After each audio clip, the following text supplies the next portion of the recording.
নমস্কাৰ। আজি হৈ যোৱা এডিআৰই এক্সামৰ গাণিতিক সমস্যাৰ কিছু অংশ মই সমাধান কৰি দিছোঁ, তোমালোকে মিলাই চাবা। এটা কুৱেশ্যন আহিছে -46 3ৰে হৰণ কৰিলে ভাগে হ'ব। অপশ্যন এইটো ডি হ'ব 2। তাৰপিছত নেক্সট এটা কুৱেশ্যন আহিছে তিনিটা সংখ্যা এ, বি আৰু চি এনেদৰে আছে যাতে এ আৰু বিৰ গসাগু বি আৰু চিৰ গসাগুৰ সমান।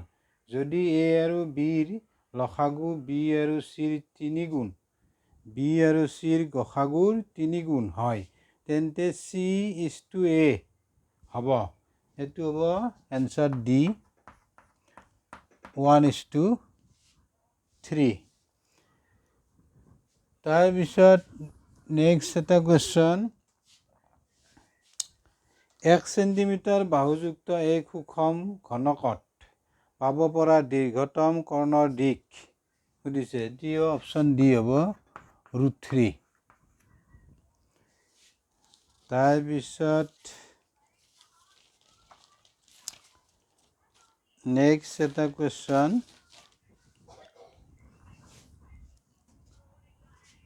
1 + 1 2√2 প্লাছ কি আছে 3√3 আৰু তলত আছে 2 + 6√3 তাৰপিছত প্লাছ 4√2। ইয়াৰ মান সুধিছে, ইমানৰ মান। এইটোৰ মান হ'ব অপশ্যন চি 3/2 হ'ব। নেক্সট এটা সুধিছে দ্বৈত সংখ্যা। নেক্সট এটা প্ৰশ্ন দ্বৈত সংখ্যা 101 আৰু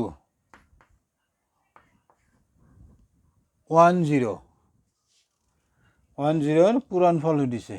এইটোৰ পূৰণফল হ'ব অপশ্যন বি2 1010।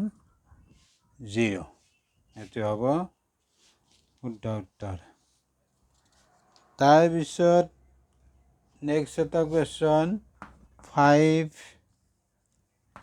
8, 13, 20 তাৰপিছত 31, 40, 53 ক্ৰুটি সংখ্যাটো চিনাক্ত কৰিব দিছে। ক্ৰুটি সংখ্যাটো হ'ব এইটো 31। এইটো অপশ্যনত বি আছে 31 হ'ব। তাৰপিছত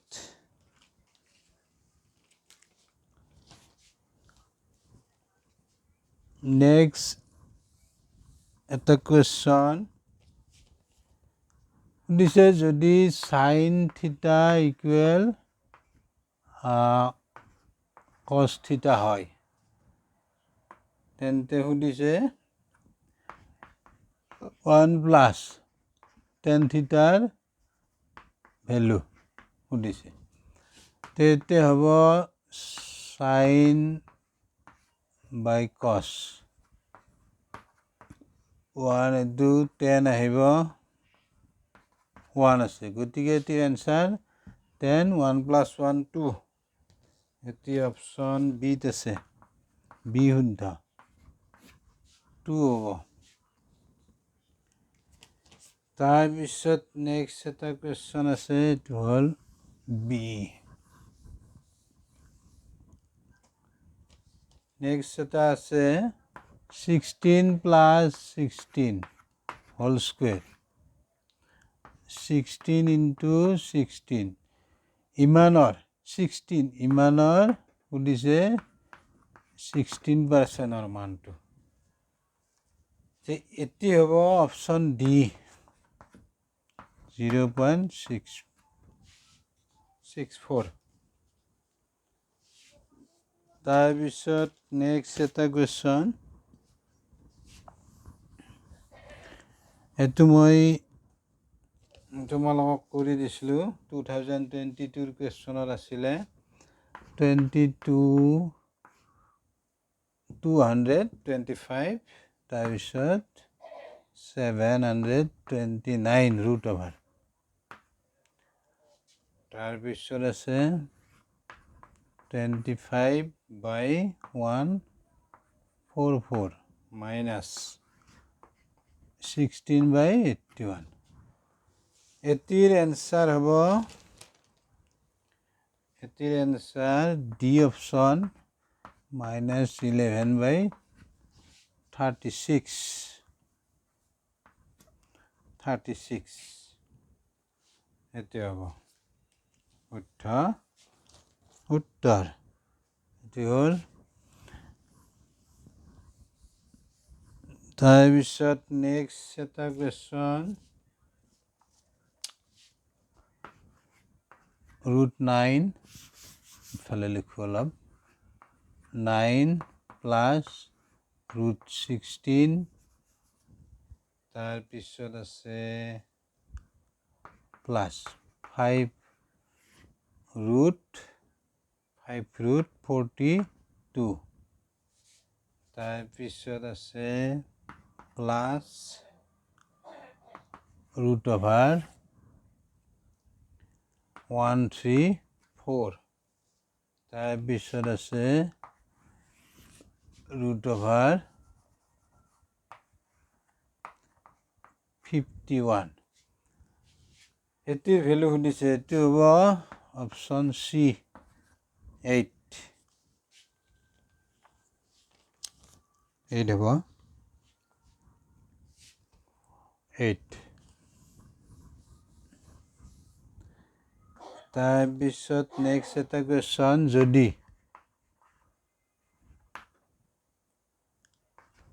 a/b ইকুৱেল দিছে 4/3 তেন্তে এইটোৰ ভেলু সুধিছে 6a টুৱাইছ b তলত আছে 4a আৰু মাইনাছ 2b এটিৰ ভেলু সুধিছে এটি অপশ্যন A3 হ'ব এটিৰ ভেলু 3 পাম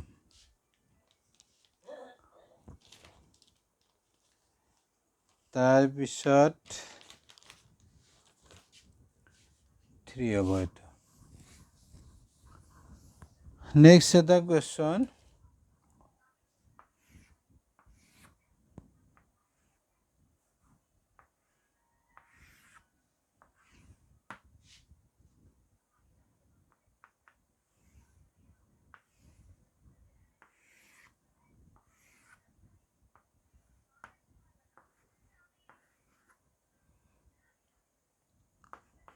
$13,450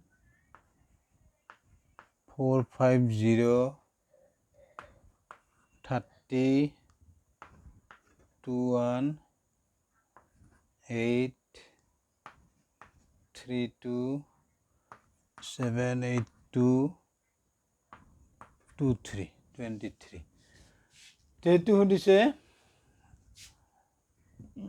এই এৰ ভেলুটো কি হ'ব গ্ৰীপত থকা এই চিহ্নটোৰ ভেলুটো সুধিছে গতিকে এটি হ'ব অপশ্যন বি 184 হ'ব 184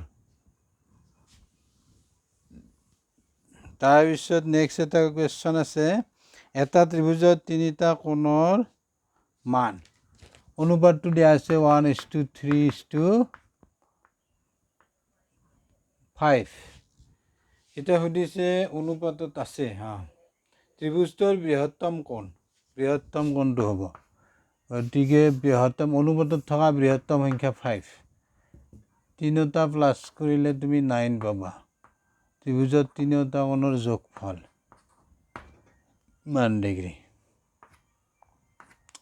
এইটো 20 ডিগ্ৰী এইটো পূৰণ কৰিলে তুমি 100 পাম গতিকে অপশ্যন আছে এইটো ডিত আছে 100 হ'ব বৃহত্তম।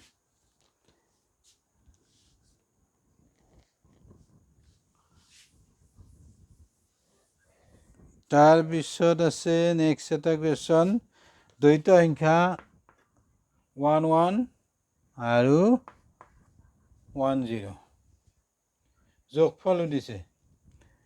1 1 মানে হ'ল 3 দ্বৈত সংখ্যা, এইটো 2 বেছ, এইটো 10 বেছ। তাৰপিছত এইটো আমাৰ 2 বেছ, এইটো 2 10 বেছত, এইটো 5 হ'ব 10 বেছ, এইটো 1, এইটো, গতিকে এইটো অপশ্যন আছে 8 আছে 1 0 1। তাৰপিছত এটা কুৱেশ্যন আছে,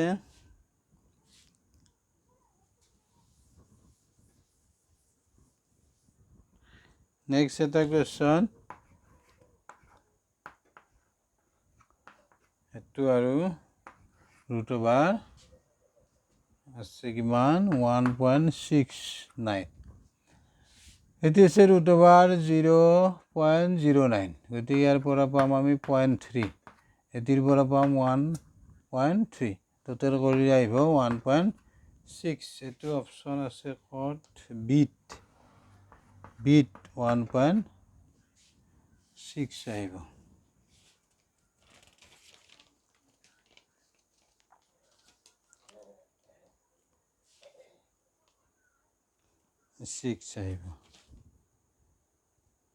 তাৰপিছত নেক্সট এটা কুৱেশ্যন আছে, এটি হ'ল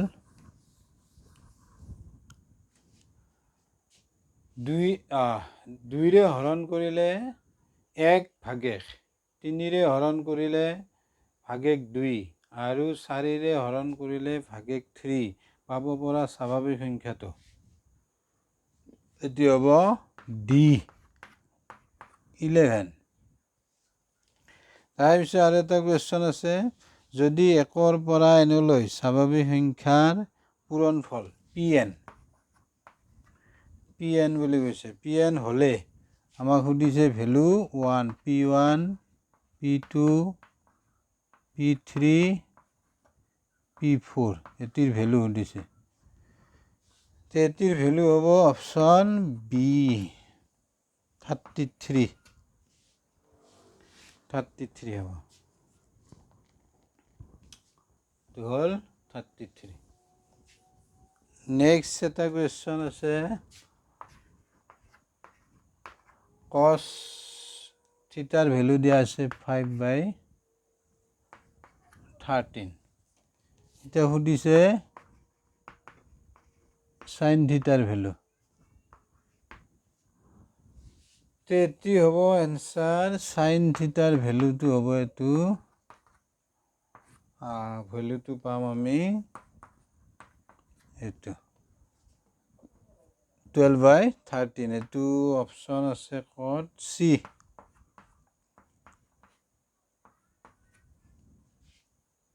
এইটো, গতিকে তোমালোকে মিলাই চাবা প্ৰশ্নখনৰ লগত অংককেইটা, এনচাৰ মিলনে নাই, আৰু নেক্সট ভিডিঅ'ত মই বাকীখিনি বুজাই দিম। Thank U.